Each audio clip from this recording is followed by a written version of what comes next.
જય હો ગુરુ મહારાજ કી દૂર દરાજથી આવ્યો છું, સાથે અવનવી વાતો લાવ્યો છું.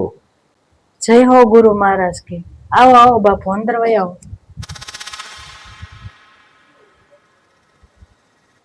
સોમ મંગળ ને શનિ ને ભેગા કરો તો 7 વાર થાય ભગત.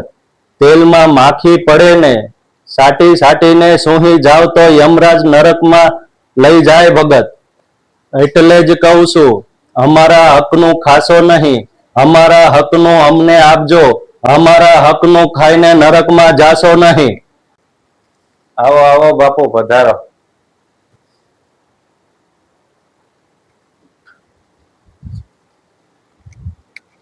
ભગત દક્ષિણા લેવા આવ્યો છું. બાપુ આપવું તો ઘણું છે, પણ શું ભગત? પણ અટકી કેમ ગયા? બાપુ સમય ચાલે છે મોડો, અનાજ તો હું આ મંદીના કારણે પાણીયારે નથી માંડ્યો ગોળો. અરે બાપુ, આ 2 મુઠ્ઠી લ્યો લોટ, પાથરો તમારો ખોળો, હવે તો બીજે જ જઈને ભરજો તમારો જોડો. વાહ ભગત વાહ, આ તમારા ઘરમાં તો શેરની માથે 1.25 શેર ભર્યા છે. મેં પહેલા જ કીધું હતું, લોભી થાશો નહીં, અમારા હકનું તમે ખાશો નહીં. ભગત, હું અહીંયા મનથી નથી આવ્યો, મારું અંતર આત્મા મને અહીં લાવ્યું છે.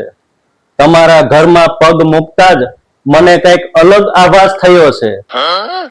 એવું મને દેખાઈ રહ્યું છે કે તમને અને તમારા ધંધાને કોઈ તમારા દુશ્મને બાંધી દીધો છે.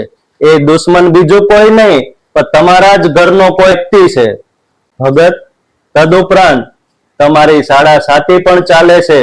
રાહુ તમારા ડાબા ખંભે અને શનિ તમારા જમણા ખંભે બેઠેલો છે.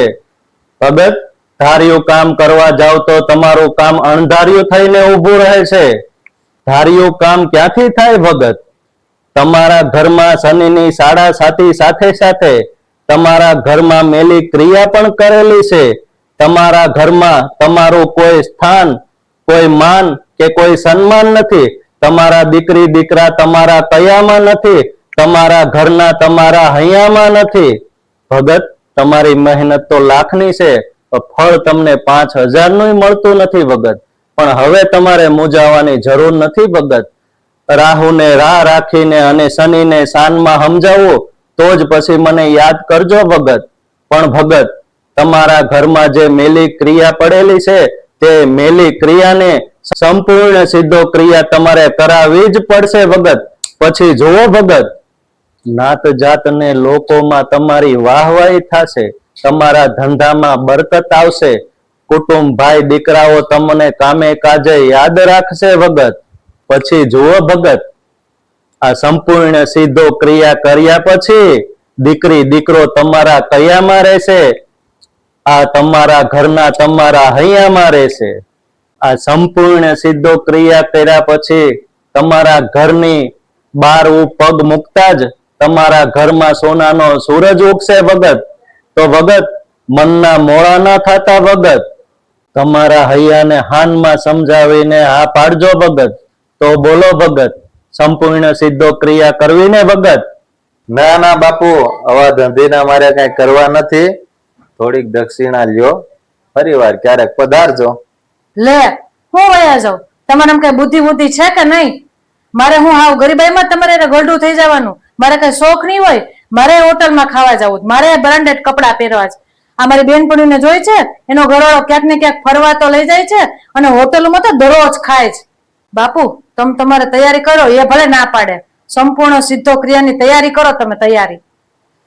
હે ને પછી સંપૂર્ણ સિદ્ધો ક્રિયા થયા પછી હું તે હરવા ફરવા જાય, બ્રાન્ડેડ કપડા પહેરીશ, મોંઘી મોંઘી હોટલોમાં ખાવા જઈશ, એને રોજ વોટ્સઅપ, ઇન્સ્ટા અને ફેસબુકમાં સ્ટેટસ મૂકી હું તે મારી બેનપણીને બળતરા કરાવીશ, બળતરા.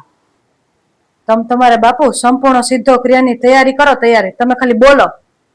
જોયું ને ભગત, કરી દીધા ને તમને ચૂપ. આ તમારા જ ઘરમાં તમારા ઘરના તમારા કયામાં નથી. બોલો ભગત. હા બાપુ, વાત તો તમારી હાચી છે. આમ જ મને સુખ કરાવી ગયા છે. મારા ઘરમાં મારું કાંઈ હાલતું નથી. તો ભગત, કરાવો સંપૂર્ણ સિદ્ધો ક્રિયાની તૈયારી. અને પછી જુઓ, તમારા ઘરના તમારા વશમાં ન કરાવું તો તમારું ખાહડું અને મારું મોઢું. હા બાપુ, સંપૂર્ણ સીધો ક્રિયા કરો, મારા ઘરના ને મારા વશમાં કરો. 20 વર્ષ છે મારી પાસે કામ કરાવેલું છે, એનો મારે બદલો લેવો છે. વાહ ભગત, એ હુઈ ના બાત. હા બાપુ, સંપૂર્ણ સીધો ક્રિયા કેમ થાય એને માટે અમારે શું કરવું પડે? જાજુ ખર્ચ થાય તો હું ન પૂગી શકું. અરે ભગત, તમારે 1 રૂપિયાનો પણ ખર્ચ નથી. હે મહારાજ, 1 રૂપિયાનો પણ ખર્ચ નહીં? ના ભગત, આમાં તમારે 1 પણ રૂપિયાનો ખર્ચ નથી અને તમારો જાજો સમય પણ નહીં જાય. પણ ભગત, તમારા ઘરમાં જેટલા પણ વ્યક્તિઓ છે એ બધાય વ્યક્તિઓએ વારાફરતી કોઈ એક વસ્તુ લઈ અને આ સીધો ક્રિયામાં અર્પણ કરવાનું છે. કોઈ અનાજ લાવો, કોઈ રૂપિયો લાવો, કોઈ ચાંદી લાવો તો કોઈ સોનું લાવો. એ એક વસ્તુ અર્પણ કરતા બસ આટલું જ બોલવાનું છે કે બાપુ, આ અમારી વસ્તુ સ્વીકાર કરો અને અમારું દુઃખ લઈ જાઓ અને અમને સુખરૂપી ફળ આપતા જાઓ. તો ચાલો ભગત, આપણે સંપૂર્ણ સિદ્ધો ક્રિયાની તૈયારી કરીએ. ચાલો, આ તમારા ઘરમાં જેટલા પણ વ્યક્તિ હોય એ બધાને બોલાવી લ્યો. ચાલો.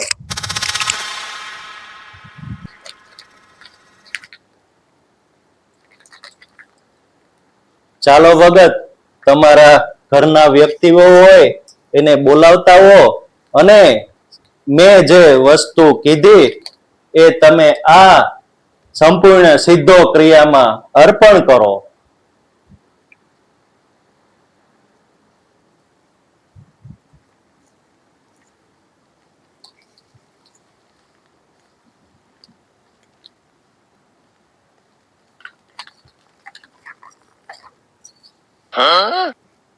હવે આ વસ્તુને આપણે 5 મિનિટ સુધી ઢાંકી રાખવાનું છે અને હું જે મંત્ર બોલું એ મંત્રનો જાપ કરી અને પછી 5 મિનિટ પછી આ વસ્તુ ફરીવાર તમે તમારે લઈ લેવાની છે. ચાલો, હું બોલાવું એમ બોલો. अबे साले હે દીન દયાળુ દીનાનાથ, હે દીનદયાળુ દીનાનાથ, આ વસ્તુ રૂપી આ વસ્તુ રૂપી જે વસ્તુ જે તમને વસ્તુ અર્પણ કરી છે તમને અર્પણ કરી છે તેના બદલામાં તમે અમારું અને અમારા ઘરનું દુઃખ અત્યારે જ લઈ જાઓ. તેના બદલામાં અમારા ઘરનું અને અમારું દુઃખ તમે અત્યારે જ લઈ જાઓ. અને બાપુ, બાપુ, આ વસ્તુના બદલામાં આ વસ્તુના બદલામાં અમને અત્યારે જ સુખ પ્રાપ્ત થાય એવા આશીર્વાદ આપો. સુખ પ્રાપ્ત થાય એવા આશીર્વાદ આપો. જય જય ગુરુ મહારાજની. ગુરુ મહારાજની. લ્યો ભગત, પ્રસાદી ખાઓ. લ્યો, પ્રસાદી ખાઓ અને આંખો બંધ કરી અને મૌન થઈ જાઓ. A few moments later.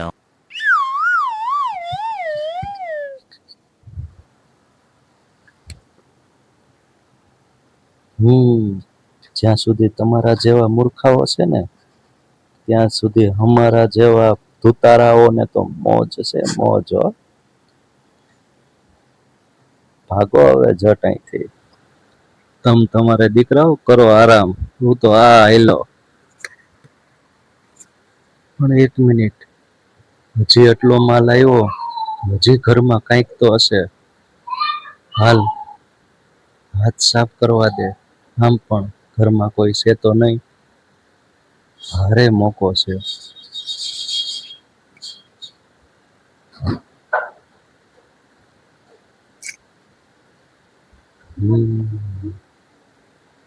મને લાગે ઓહો હો, તો માલદાર પાર્ટી લાગે છે હો. પણ માલ હશે ક્યાં? તિજોરીમાં કંઈક લાગે છે. હાલ જે ખોલવા દે ને. કોઈ ન આવે તો સારું. ઓય બાપા, આ તો હામું જ પડ્યું ઘરેણું. લઈ લેવા તે. ના હવે જાજો લોક નથી કરવો, નીકળો જલ્દી અહીંયાથી, નકર ક્યાંક હાથમાં આવી જાવ ને. માલ તો ઘણો આવી ગયો, ભાગો.